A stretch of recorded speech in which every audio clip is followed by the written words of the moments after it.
Next, I would like to introduce Ali Ferrari, who is a delivery lead with Tanzu Labs, and she will be leading a panel with the U.S. Space Force. On to you, Ali. Thanks, Mark. I'm excited to be here and joined by Captain Carlo Viray and Captain Davis Gunter, who run the Section 31 organization within the Kobayashi Maru program of the United States Space Force. I'll hand it over to you two to maybe tell us a little bit about what you do here and what your path to get here was. Awesome, thanks, Ali. Hi, everyone. My name is Carlo, and I am an active duty captain in the United States Air Force. Currently, I am the director of product at Section 31 Kobayashi Maru, which is the software factory and digital transformation project for the Space Force. Previously, I was at Kessel Run, which was actually the very first digital transformation project for the Air Force. And I was one of the first product managers on one of their teams there. And then I moved into a product management practice lead role before I came here over for the Space Force project. So it's pretty cool being part of 2 digital transformation projects for the last 5 years. But what's most important is that luckily I never did any of this alone. And so I've been there with Davis for the last 5 years, and I will pass it over to him. Thanks, Carlo and Ali. Captain Davis Gunter, I am an active duty captain and just transferred to the United States Space Force. Pretty exciting times. I'm currently the director of platform and services, meaning everything underneath the applications from platform infrastructure, tool chain, cybersecurity, all of the IT related things. Previously, I was at Kessel Run where I was doing something similar where we stood up all of the 4 operational nodes that Kessel Run is using today around the world. And you know, all of the cybersecurity process and everything there. So that was really exciting. Like Carlos said, we couldn't have done this alone. So thankfully, we got to start at Kessel Run together and then got brought over to Los Angeles to be able to do something similar and bring the knowledge and experience to space. So you've worked on 2 of the most successful digital transformation projects in the DoD today. That's quite a vantage point. What were some of the key lessons you learned at Kessel Run that you made sure to incorporate into Section 31? Man, I wish we had more time because there's a lot of lessons. I think we learned a lot of things, and we still are. And I think, to be honest, the thing I would say we took back to heart when we were tasked with building the Kessel Run for space was just that, like, to create that culture of continuous learning and experimentation. You know, digital transformation is hard. And prior to Kessel Run, this transformation journey was never done before. And I would argue that it's still happening, and we're always on this continuous learning journey. And so, like, imposter syndrome is real, but that's okay. And like, we're here to grow and learn together.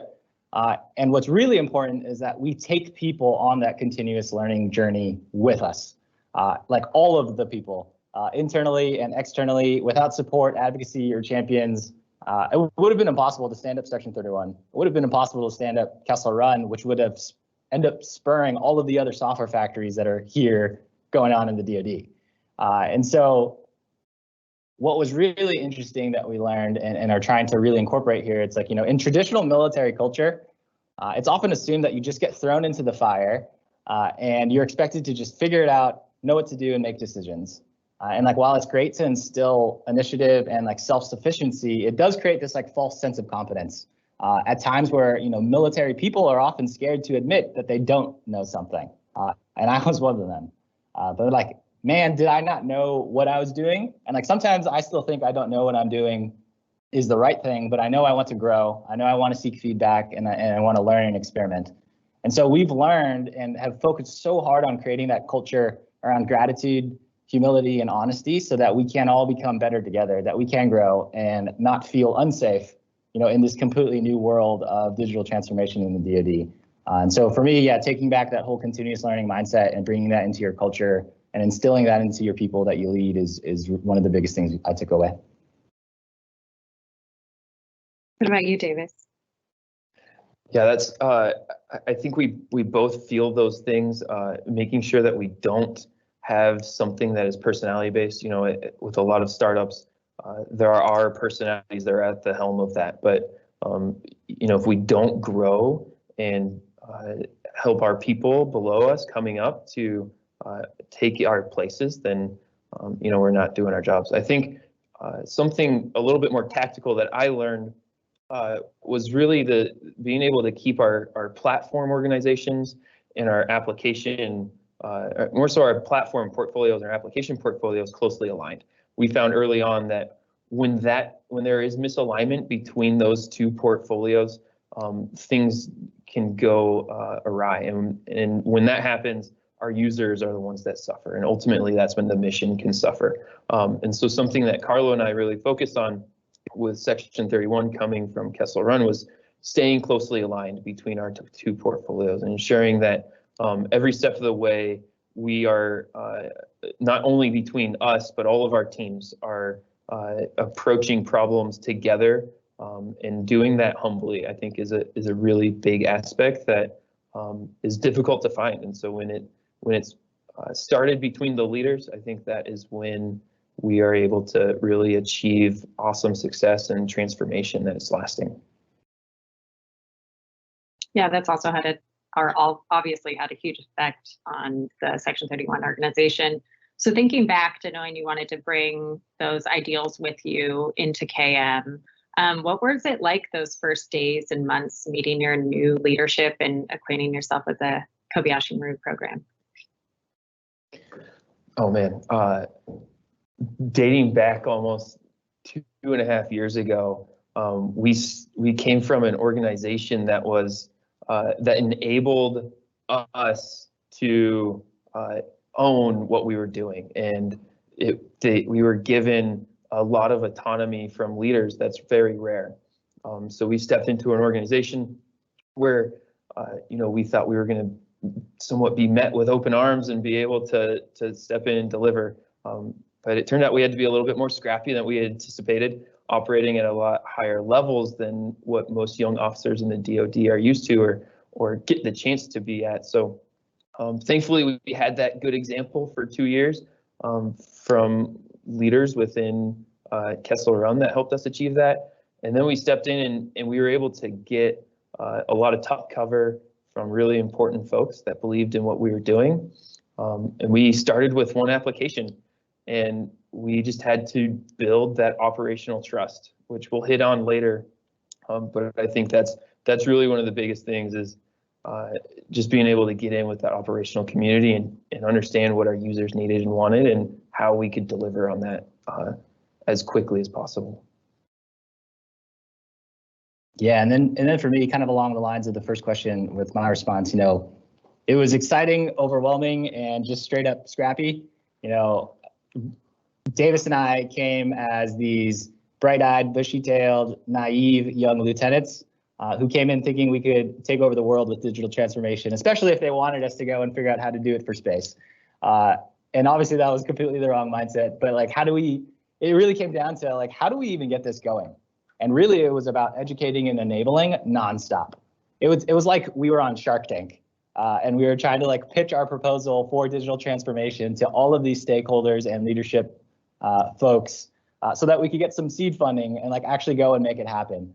But what was really unique about our experience with Kessel Run is that we saw change happen, we saw outcomes achieved and software be delivered. And it's almost like that realization didn't hit us until we were actually in those roles.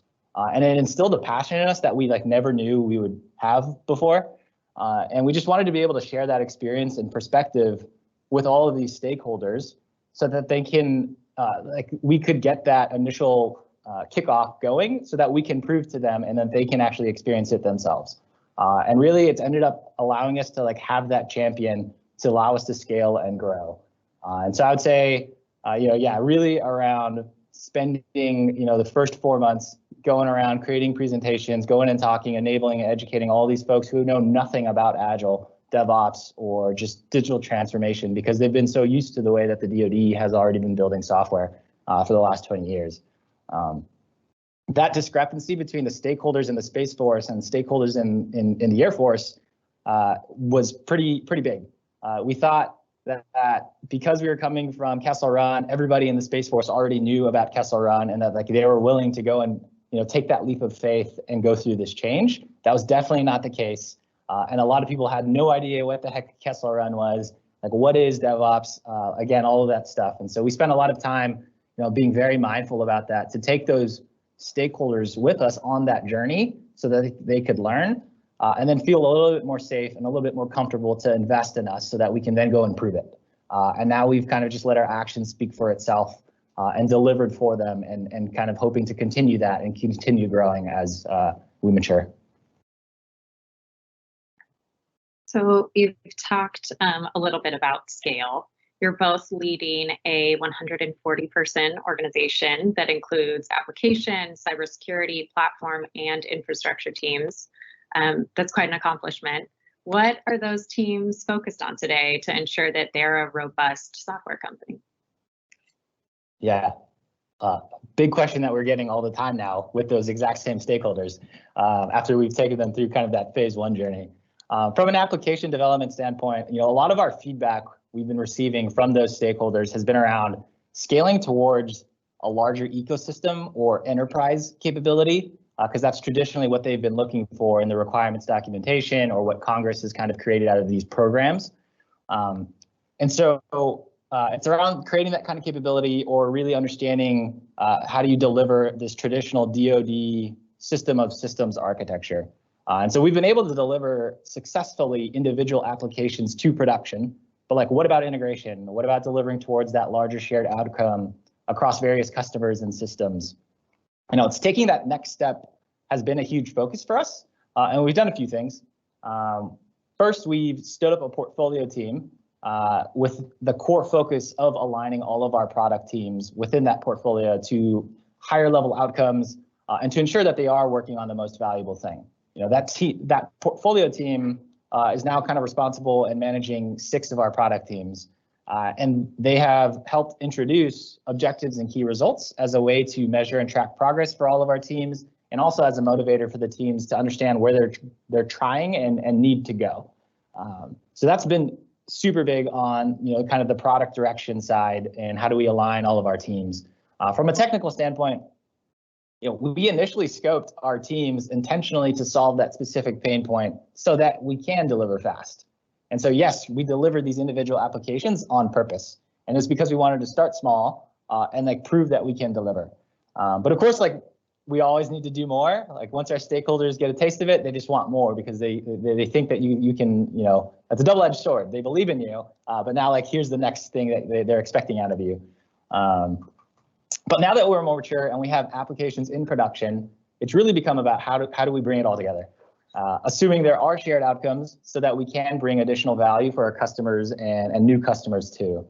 So we're starting to come up with our architectural opinions and approaches to allow us to scale smartly across all of our applications and to be able to continue and grow and mature so that we can serve that larger customer base and meet the enterprise capability or system of systems that they're looking for.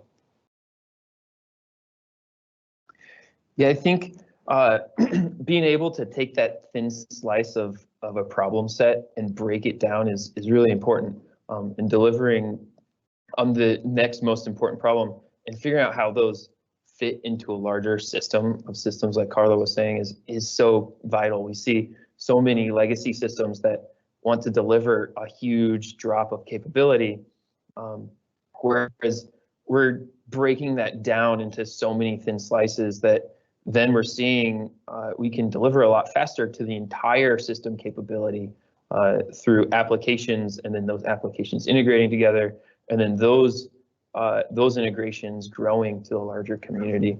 I think another thing that kind of stands out is something that I took from a mentor that has left VMware now, but he always said gratitude leads to hunger, and I think that is applicable to not only the user and app community, but also on our in the IT department, because I think if we do something really well and we grow transparency and we give something that's really fast and efficient to developers, they just want more and more and more, and so which is a great problem to have. Being able to provide those things to the developers, but there is certainly that hunger that becomes something that we have to deal with because it can be a distraction. But to those lines, I do think that we within the platform and infrastructure portfolio, we are really focused on tight feedback loops for our developers. They are our customer, and that's where our mission is making sure that they are getting their capabilities to the warfighter as quickly as possible. And what that means really is being able to be transparent in everything we're doing.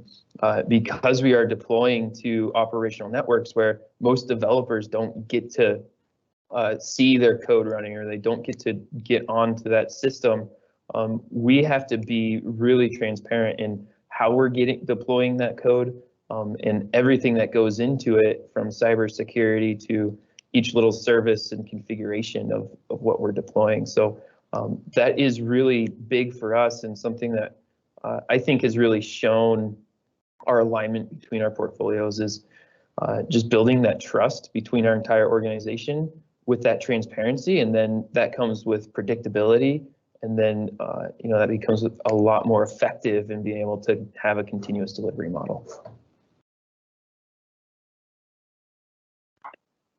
So, moving on, many programs fail to get past their first projects because time runs out, or either nothing was accomplished or the outcomes weren't satisfactory. Maybe the team fell apart, funding didn't show up.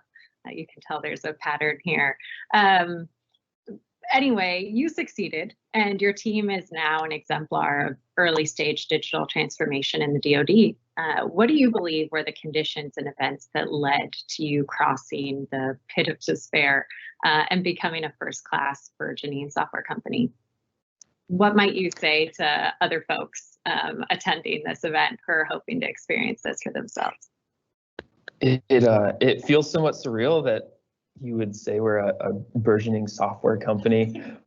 That's something that we've always strived for, to be a DoD software company within the Space Force or the Air Force. And I don't know if we ever feel like, well, we have achieved that, but it's something that we're always striving for. And I think something that's really pushed us into that is being obsessed with the mission.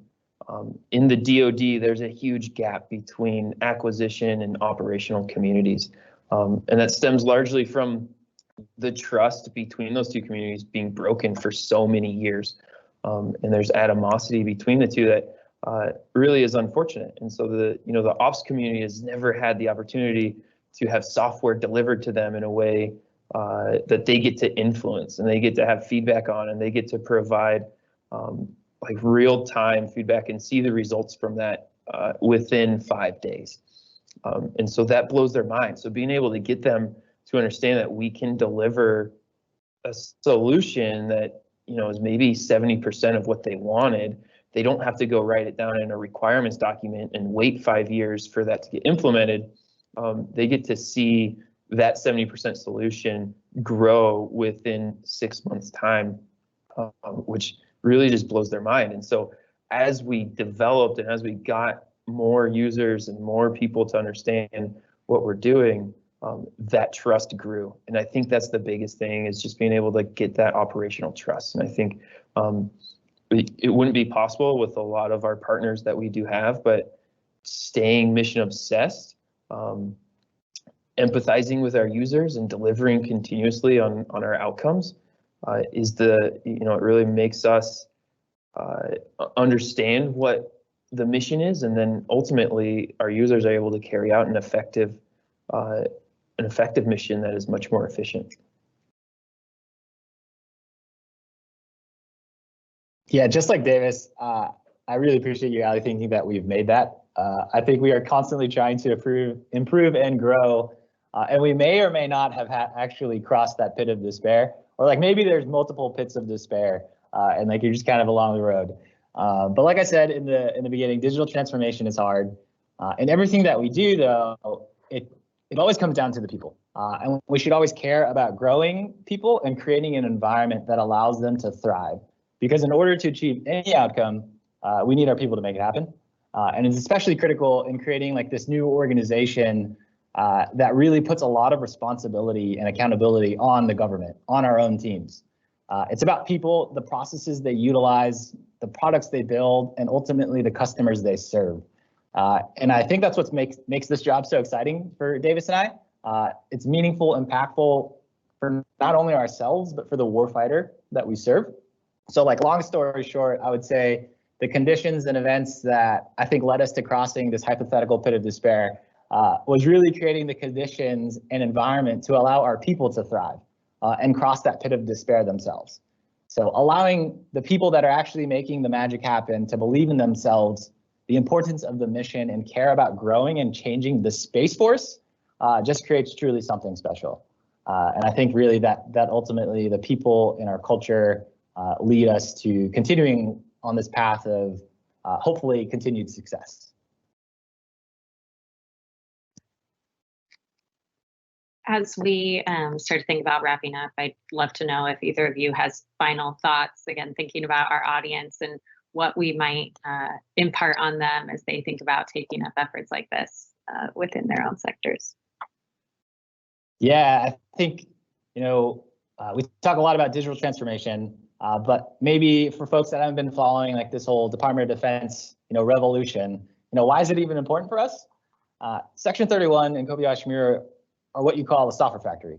It's an organization founded upon this vision of having guardians, which is really cool, by the way, that they call us guardians, build these applications and capabilities for guardians. It's not necessarily having another company build a product. It's having the space for ourselves or for our peers.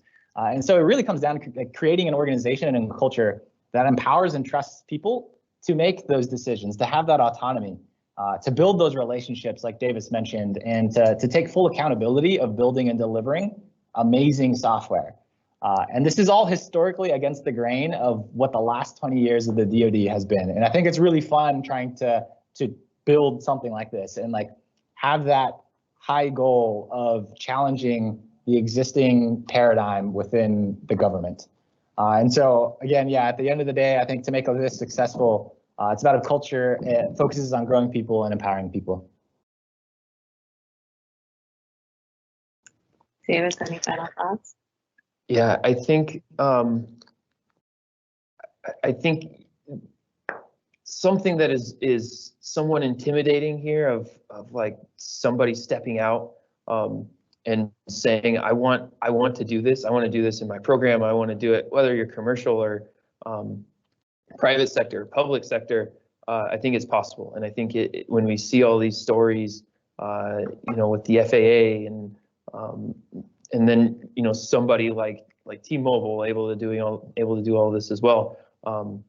There are different restrictions that are placed upon public and private sector, but I think there's a lot of the same problems. And so you can read all the books, you can watch all the videos, but until you actually step into this and you do it and you take that initial first step, and just figuring out what it looks like to build something with 4-year users and bring them in, you won't understand what it really looks like. And so you can't do it alone. You certainly, it makes it a lot more challenging. Carlo and I would never be here if it weren't for each other, and then also the partners that we've built and the friendships that we've had along the way. But I think figuring out who those people are and your champions is crucial, and anyone can do it. I think between Carlo and I, we would never have guessed we'd be in the spot that we're in today.